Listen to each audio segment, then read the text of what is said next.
we don't want to skip over 16 and 19. Those were weird years. You got 16's a blowout. Yep. And they end up beating Michigan the next week, which was just an odd series of events. But what do you expect with Iowa football? And then, of course, 2019 was kind of a weird game because it was close, but not very memorable, at least in my mind, minus the Brandon Smith catch in that game, which was incredible.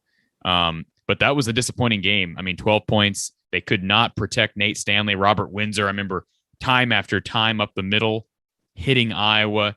In the mouth. I mean, Iowa could not block, and I don't want to insult Levi and Landon Paulson, but that was sort of a encompassment, if that's a word, for that year. Of course, Michigan had already happened. That was another game where Iowa couldn't protect inside. And then, of course, 2020, you talked about that game, and that was an interesting year, too, because Penn State never, you talked about, they haven't lost since then. But it's weird. It's almost like that game didn't happen because it was a pretty dominant performance from Iowa. And of course, the Davion Nixon pick six. Yeah, the Euro step. The Luka Garza Euro step, yeah. Here's the wild thing. Iowa and Penn State have not lost since that game last year. Neither team has lost. Yeah, that is crazy.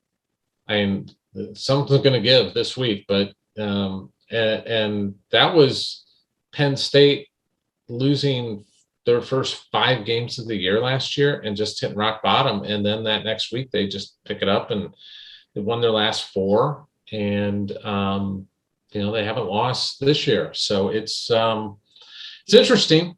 I'll say that. It's just, they're playing really well. They've had some tests. I mean, Auburn gave them a tussle. So we'll see how they fare on the road. I think that's always an interesting thing, is how you handle the road.